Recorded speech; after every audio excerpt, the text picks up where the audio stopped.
to erkennen music.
For 7 points, he loses up the tackler.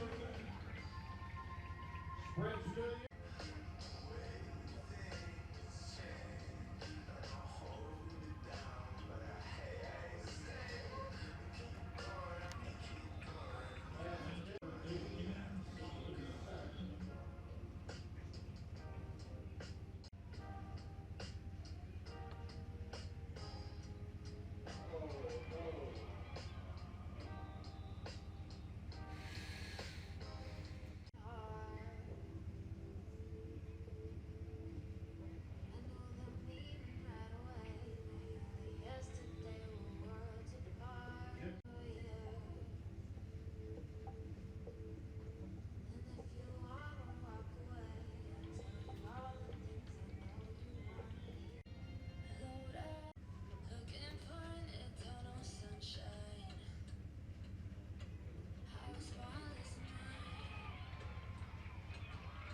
and up straight up the middle.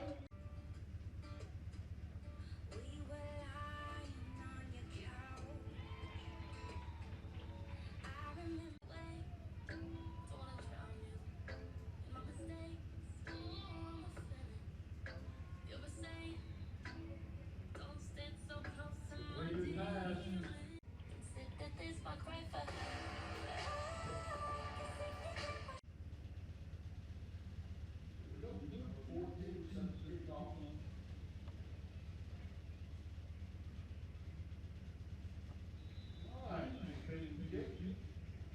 Recovered by the Noles at their own.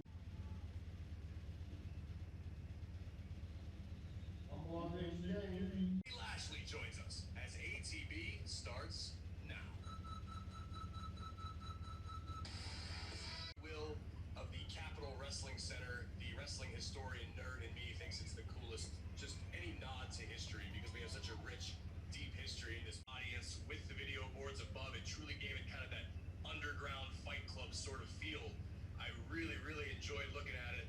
And of course, to bask in the glow of another successful NXT takeover, which if you haven't already checked, really does provide a fresh beginning for both Raw and SmackDown. New matchups, maybe some superstars you never got to see interact now have a chance to brush up against one another. Monday night's wrecking shop as a member of the Hurt Business. He is the United States champion, Bobby Lashley. I knew you were doing the show. I knew you were going to do this podcast. So I was at the Olympic Training Center. Of course, I wrestled all the way through high school, through college, and then I went on to the Olympic Training Center, and I was wrestling for looking out training. And it was 2003, so the Olympics was in 2004. So of course, everyone was going through tournaments that year, and how they did this big story on Sylvester and Kurt, and I followed Kurt all the way through afterwards. So I was a big fan of Kurt. So when Kurt approached me for a tryout, I was like, that's amazing opportunity. However, the Olympic trials, I think at that time it was like 9 or 10 months away. I said, after that, I have to see this through. I was going to a bank to deposit some money in. And as the story's told, you know, the bank tellers, they have the tellers in the front and they have one line. Young guys, good guys, they're just sitting outside.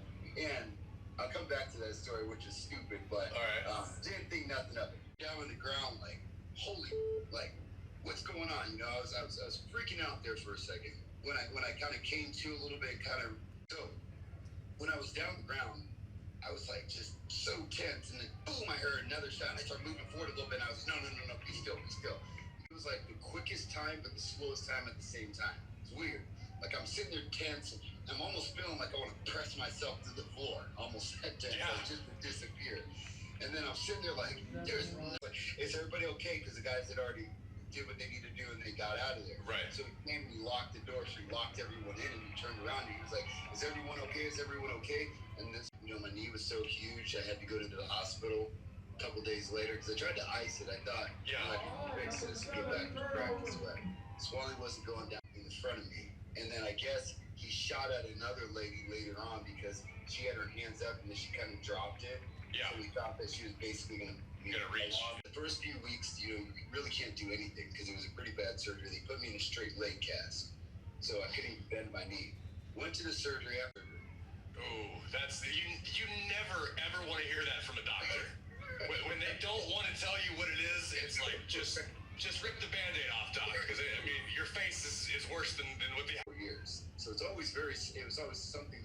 challenging for anybody going to the Olympics because if you don't make that Olympics, it's 4 years later. Right. And that is, and for the average person, they don't Stage of felony. We needed him. We needed him. We needed the Almighty. Oh, man. So anyway, he calls me up and he's saying, hey, you know what? I just wanted to. VW, correct? Yeah, he wanted me to come to Louisville. Okay. And meet with Pritchard and just kind of do a tryout, meet some of the guys and see how I move around. I guess just a basic crazy. I was doing as much as I can in the upper body, trying to bend my legs, trying to do whatever I can to get ready for it. The day when I was going, and Dr. Tom brought us in there, and the first thing he wanted us to do is, I'm going to teach you guys how to run ropes. And I was like, oh, you know, I haven't walked in like 2 months. And now they were taking me through a very remedial wrestling, amateur wrestling class, which was easy for me. Meanwhile, to everybody else, it's like, wait a minute, what is this? I'm going to frequently go to work now. If the people listening weren't already jealous of the ridiculous physical conditioning of Bobby Lashley, now knowing you got a WWE contract, 24 hours. United States, and that's when they had myself and my 3 sisters. So my mom was young and didn't really have a formal education because when you're in pants and ridiculous in like the physical fitness tests in the army and everything like that. So my dad was kind of like that little superhuman kind of person, and then my mom was kind of like her base. And even if things were bad, she would, you know, it's okay, Bob, it's okay. You know, kind of things like that. So I kind of had both of those in me. Like I've never been a person who it sucked. That's kind of how my life was. It was just, I don't want to say I felt like I was on my own, but I did a lot of things for me. Just know that I'll be ready if needed. With your rough upbringing and everything you've been through and all the adversity you've battled, would you say you were adequately prepared to launch a career in the sports and entertainment industry? A little bit. Sure. The business as a whole has changed from within. Absolutely. Yeah, so, and then that's when a lot of emotions, a lot of tempers and everything went. So when I left, there was that time. You didn't come from independent wrestling, you know, you weren't working in Gymnasiums and bingo halls, right? Yeah, so I was able to do that in those 10 years and everything like that. So I watched all those guys when I was having my first run. Watched Cormier kind of start in, well, not Cormier, but I watched Kane, watched Koscheck, watched Thompson. I used to keep up with those guys. So when I left, I was like, you know what? I kind of want to fight. I need that competition. I want one, at least one. One turned into 20, but Bigfoot was down there, Tiago was down there, Hector, and all those guys were down there. So I was kind of piecing my training camps together, but I was learning so much. Amazing. Learning jiu-jitsu from Warrior, going down to the training center. He was like, oh, you know, we don't really have anything for you right now. Which I was like, it's understandable. So I just kept going and doing what I was doing. And then when I signed with Bellator, and I did the stuff with Impact, with TNA, I signed it. He's ready, I'll be ready. Well, that said, there still some unfinished business inside of the cage for Bobby Lashley? Yes, God. I mean, I should say no, because there's a time where you gotta just stop. But this has been the conversation. No one's gonna believe it. We're figuring out how Lashley is wired. I love this. I'm gonna exploit the shit out of it. You know, Several years now, at this point, back to WWE, much to the shock of the WWE universe. What has been different this one compared to last one? I think that just naturally makes me a heel. Fair enough. I appreciate that. That's a very logical answer, actually. People spend hours trying to dissect the psychology in this business. Yeah, that's pretty good. If I wasn't who I was, everything was saying about me. Oh Lord, You led me. And I think part of the why for me is when I came back, here's a couple things. One, they were like, well, we want people to hate you. That's a good way. I call it all this. I remember. Trust me. I think I've had most of this stored in some deep, locked up box in the back of my brain. But yes, I remember all of this now. Yeah. Now, let me ask you, when this is going down, you said at the top of the interview how much Kurt Angle has meant to you in your career. Did you really talk with Kurt about what's going on here? Because he's kind of the personification of taking real life back. I mean, in real life, would Bobby Lashley ever really lose?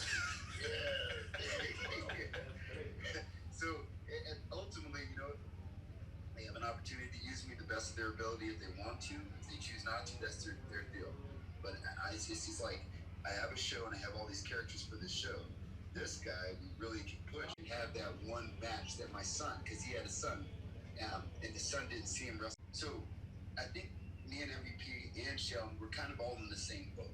And I think that when we first got together, we were eating dinner every night. We were just all talking about putting this thing together. And the Hurt Business. Money right there, guys. Anyone see this? So I'm enjoying it, man. So for what it's worth. Right. It's one of those things where